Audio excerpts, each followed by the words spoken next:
경제 상황에서 금리가 낮으면은 주가가 많이 오르고 금리가 높으면 주가가 떨어진다는 게 기본적인 경제학 이론이잖아요. 근데 이런 경제학 이론과 반대 현상이 벌어졌다. 바로 투자 심리가 굉장히 영향을 끼치고 있다라는 거예요. 많은 사람들이 요새 이 국장을 잘 안 하잖아요. 대부분 서학개미 이쪽으로 막 몰려가니까 이제 문제가 좀 있는 거죠. 수익은 세상이 혼란할수록 수익이 커져요. 손실도 커지고 수익도 커져요. 그러니까 이게 이 변동성이 커지거든요. 그렇죠. 그러니까 굉장히 안정된 시장은 손실의 위험도 적지만 수익의 기회도 적어요. 근데 이게 급변하는 시장에서는 내가 손실 날 가능성도 높지만 이익을 낼 찬스도 크기 때문에 여러분들이 시장을 잘 지켜보고 여러분한테 가장 맞는 전략을 채택하는 게 정답이죠.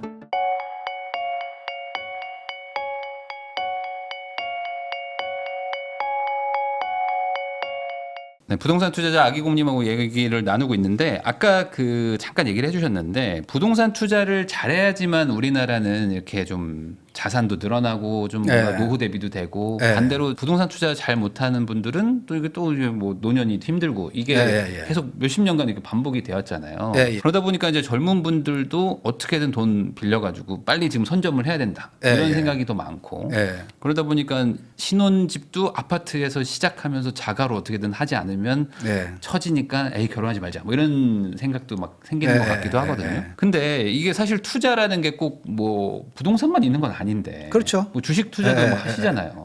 근데 우리나라에서는 이렇게 좀 부동산 말고는 현실적으로 이게 답이 없다고 생각하시는지요? 좀 그거 좀 궁금하거든요. 투자는 본인이 가장 잘하는 분야를 하시는 게 좋아요. 그러니까 어떤 분 같으면 옛날에 이제 제가 상담했던 분 중에서 아주 독특한 분이 있었는데 부동산 이제 강의를 들으러 왔는데 무주택자인 거예요. 근데 수입 자산도 굉장히 많으시는 분인데 그래가지고 이제 그분이 이제 상담하겠다 그래가지고 이제 만나서 이제 얘기를 하는데 자기는 집값 오르는 거에 대해서 그거 집값 떨어진다고 생각하지는 않는다. 그런데 왜 그럼 투자를 안 하세요? 그러면 자기는 주식으로 투자하는 게 수익이 훨씬 크다.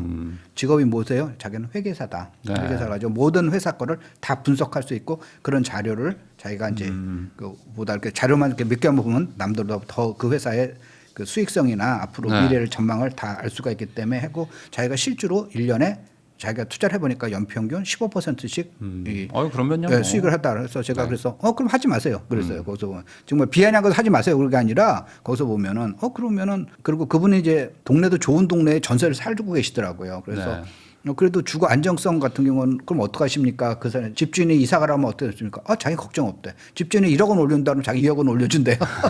시중에 이제 전세가가 10억이면 자기는 11억이나 12억을 전세금을 준다는 거죠. 그럼 뭐 자기는 거기서 안 쫓겨날 가능성이 높다. 뭐 그렇게 그런 논리를 펴시더라고요. 그래서 그러면 잘하시는 거 하면 되죠. 그런 거죠. 그래서 마찬가지로 그래서 주식이 본인한테 맞다, 성격이 맞다, 그것도 좋고 암호화폐가 맞다, 그것도 부동산이 맞다, 이제 부동산 이렇게 하는데 저도 이제 주식 투자한 게 벌써 36년이 넘었거든요. 보면은 꼭 부동산이 꼭 아니어도 돼요. 딴 것도 되는데. 근데 저는 기본적으로 이 월급쟁이, 그러니까 회사 직장인들한테는 주식보다는 부동산이 더 맞는다라고 이제 제가 이렇게 말씀드리고 하는 게 성공률의 개념인 거죠? 아니요, 수익률이 아니라 시간적으로. 시간적으로. 현실적인 어떤 시간 뭐 이런 거. 시간적으로 보면은 부동산은 그렇게 시간이 많이 안 들거든요. 시장이 이렇게 왔다 갔다 하는 게 아니기 때문에 가장 시간 적게 들려면 계약할 때 가서 시간, 팔 때 시간, 그거만 내면 되는 거고요.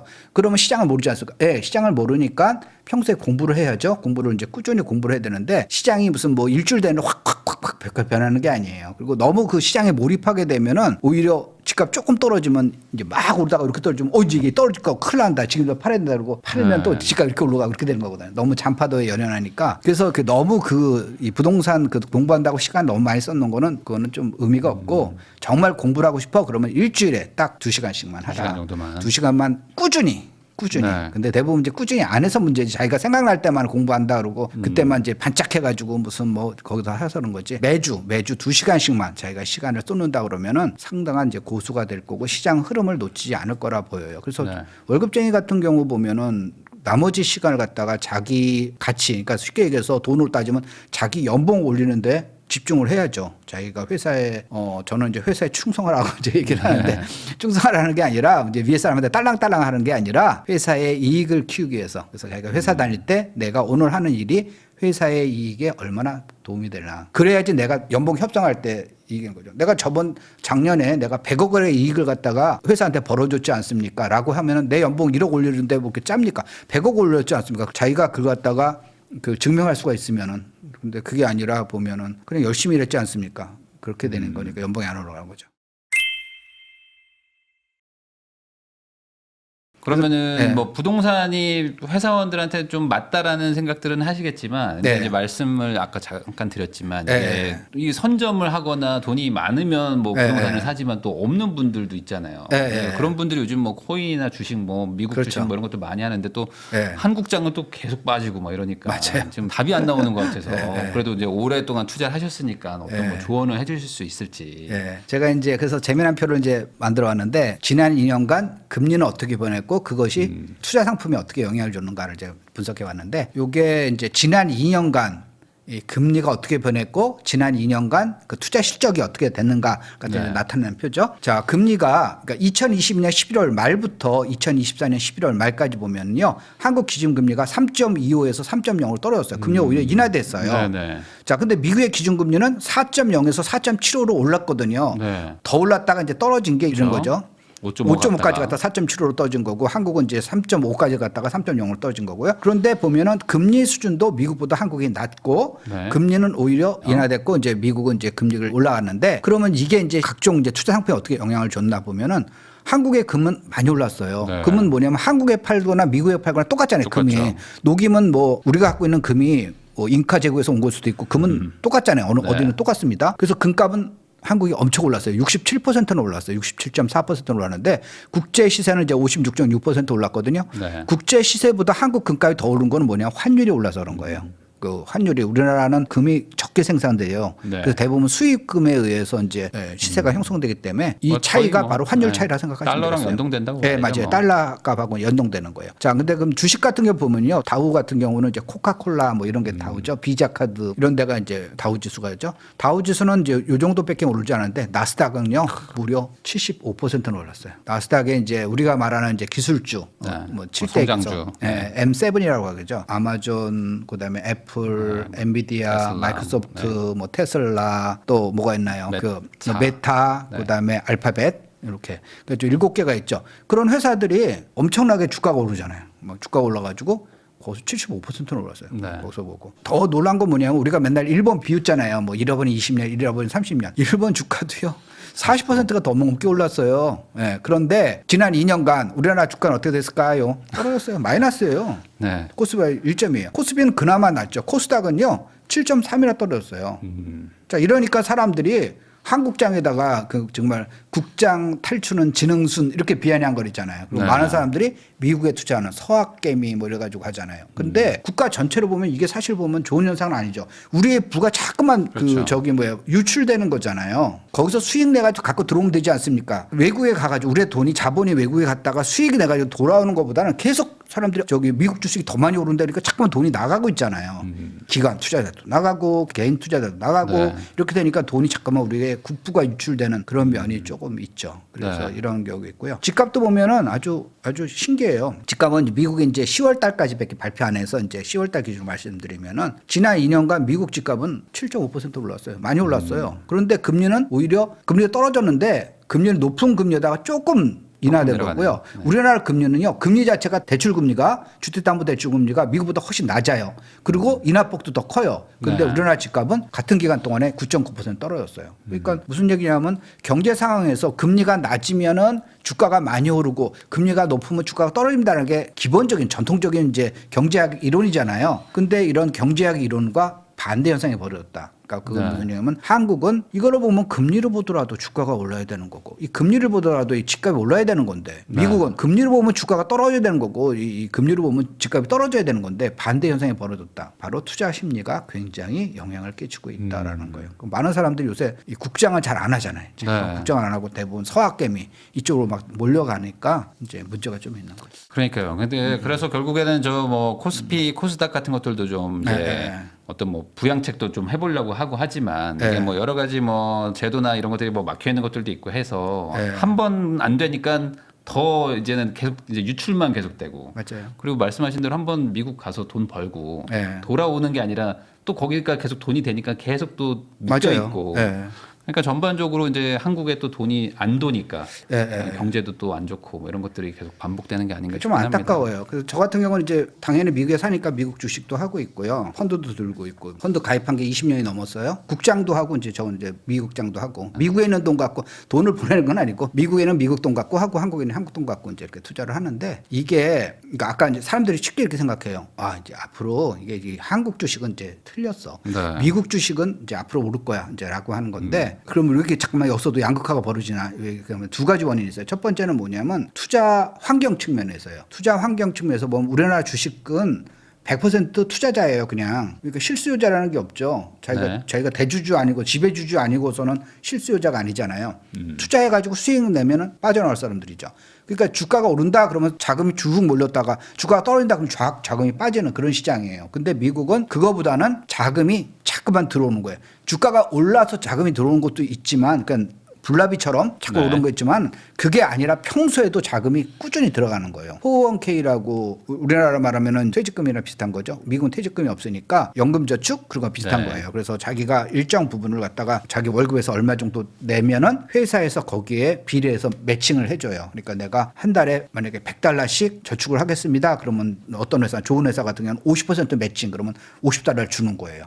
그러면은 $150 갖고 이제 사는 거죠. 근데 그 사는 게 이제 그냥 은행에서 저축하는 게 아니라 대부분 이제 채권이나 주식에다 투자를 하는 거죠. 그러다가 개인이 하는 게 아니라 그 운영하는 회사가 또 있습니다. 그러니까 대부분의 사람들이 401k를 들어요. 안 들으면 손해? 왜? 회사에서 매칭을 안 해주니까. 안 들면 회사 입장에서 땡큐죠. 자기가 매칭을 안 해주는데 개인 입장에서는 만약에 50% 매칭해주는 회사 같은 경우는 투자 수익률이 하나도 없어도 50%만큼 이익이 생기는 거니까 안 하면 바보거든요. 그래서 저도 저희 애들한테 무조건 너희들은 401k는 무조건 하라고 이제 얘기를 하거든요. 그래서 그렇게 하니까 자꾸만 그 자금이 사람들이 회사에서 월급을 받을 때마다 그 돈이 자꾸만 이 주식장으로 들어가잖아요. 그러니까 지난 10년간 보면 꾸준히 계속 이제 올라오는 게 자금 측면에서 이제 그런 거고 우리는 그게 아니라 100% 투자자에만 의존을 하잖아요. 한국 주가가 오를 것 같아 그럼 사람들이 들어갔다가 안 될 것 같아 그럼 빠지고 이런 상황이니까 그런 이제 제도적인 측면에서 하나 있고요. 그다음에 더 근본적인 거는 우리나라의 경쟁력에 문제가 있어요. 왜 한국에는 엔비디아가 없을까? 한국에는 왜 마이크로소프트가 없을까? 한국에는 왜 테슬라가 없고 왜 그런 혁신 기업이 없을까를 우리가 미국 주식에 투자하기 앞서가지고 그걸 좀 우리가 생각을 해봐야 돼요. 이거는 정치권도 그렇고 우리는 국민들도 그걸 생각을 해봐야 돼요. 왜 우리는 그런 기업이 없을까? 규제가 많아서 그렇죠. 미국은 하지 말라는 것만 안 하면 돼요. 운전하다가 좌회전 금지 거기선 좌회전하면 안 돼요. 좌회전 금지 표시가 없어? 그럼 다 좌회전돼. 유턴도 아무데나 다 돼. 하지 말라는 것 빼는 거 다 할 수가 있어요. 그런데 우리나라는 뭐냐면 하라는 것만 해야 돼요. 그러니까 현재 기존에 있는 법안에서 법이 없는 걸 새로 사업을 시도해 한국에서는 불법 뭐를 개발해서 뭘 했습니다. 불법적인 뭘 이렇게 되는 거예요. 근데 미국에서는 그게 아니라 그걸 했는데 법이 없어. 그럼 다 해도 돼. 그러다 그게 문제가 될 것 같으면 법을 만들어서 그걸 규제하는데 그렇게 되는 거니까 자꾸만 사람들이 새로운 걸 시도를 하는 거예요. 시도를 하다 보니까 실패한 사람도 있고 성공한 사람도 있다 보니까 혁신적인 게 계속 만들었죠.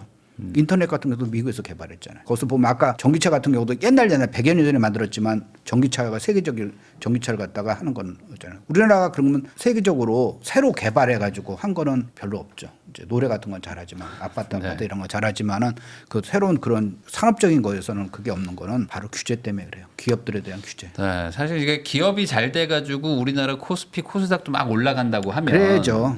그러면은 그래야죠. 뭐 젊은 분들도 뭐 꼭 아파트 아니어도 돈을 불릴 수 있는 방법이 있다고 하면 뭐 거기서 이제 또 돈 묻어두고 나는 그냥 열심히 일하면 또 이제 아까 말씀하신 그 401k 뭐 이런 것처럼 또 이제 노후 대비도 되고 하면 좋은데 우리는 또 그런 게 또 약하다 보니까 또 이제 집을 안 사면 안 된다 이런 쪽으로 계속 가는 것 같기도 합니다. 그러면 이제 마지막으로 지금 뭐 이런 뭐 부동산부터 뭐 주식 뭐 여러 가지 얘기를 해보긴 했는데 결국에 이제 우리 시청자분들 입장에서는 뭐 지금 변수도 너무 많고 그리고 지금 뭐 하루하루 막 지금 얘기들이 막 계속 바뀌고 있는 상황에서 투자가 약간 지금 뒷전이란 말이죠. 근데 결국에 또 이게 위기는 또 기회라고 또 몇 달 아니면 뭐 1, 2년 지나면은 그때가 맞았구나 뭐 이런 생각 하실 수도 있단 말이에요. 그래서 지금 아직 미래를 안 가본 현재 있는 분들한테 과거의 경험도 있으시니까 마지막으로 조언 한마디 해주시면 좋을 것 같아요. 제가 이제 강의 때나 또는 이제 평소에도 많은 사람들한테 얘기해 줄 때 비관론자 중에서 부자가 없다. 부자 중에서 비관론자가 없다. 이제 이런 말씀을 하거든요. 일개 개인이 세상을 변화하기는 굉장히 어려운데 세상은 계속 변하거든요. 그 변하는 세상을 이용을 해가지고 돈을 벌 수 있는 건 굉장히 쉬워요. 시장이 앞으로 집값이 올라가요? 올라가면 만약에 주가로 예를 들게요. 주가가 앞으로 올라가요? 그러면 주가를 현물 사놓으면은 올라가죠. 저기 내가 수익을 내죠. 주가가 떨어져요. 그러면 보면은 거기서 인버스. 고버스, 인버스 또 플러스 더해가지고 고버스 이런 네. 거다 투자하게 되면은 수익을 더 낼 수 있잖아요. 자기가 네. 방향성만 확실히 안다 그러면은 주식시장에서 얼마든지 돈을 벌 수가 있는 거잖아요. 그러니까 그와 같이 세상이 난 계속 주가가 오를 것 같아가지고 주식을 샀는데 그게 중요한 게 아니라 그때 또 상황이 변하면 또 그거에 맞는 투자 방법을 자기가 선택하면 되는 거예요. 중요한 건 뭐냐면은 좀 열린 마음 갖고 세상을 보고 시장을 봐야지 나는 꼭 이렇게 될 거야. 거기다가 플러스 당위성까지 가면은 네. 주가는 무조건 떨어져야 돼. 주가는 무조건 올라야 돼. 이렇게 생각하면은 자기가 이제 투자하기 어려운 거죠. 자기가 그때 상황에 맞춰서 가장 본인한테 맞는 전략을 세우면 되는 거예요. 또 하나는 뭐냐면 A라는 사람이 성공했어요.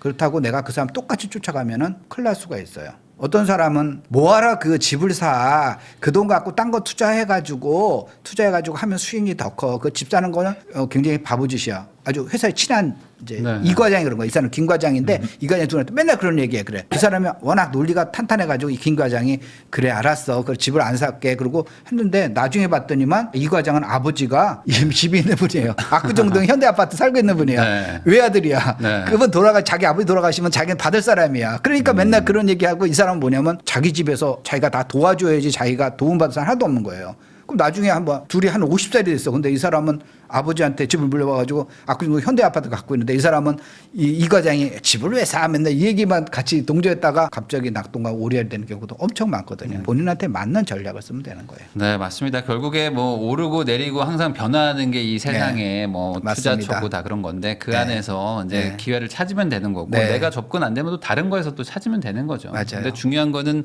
네. 어찌됐든 내가 더 나아지려고 하는 거지. 네. 여기서 이제 멈춰서 네.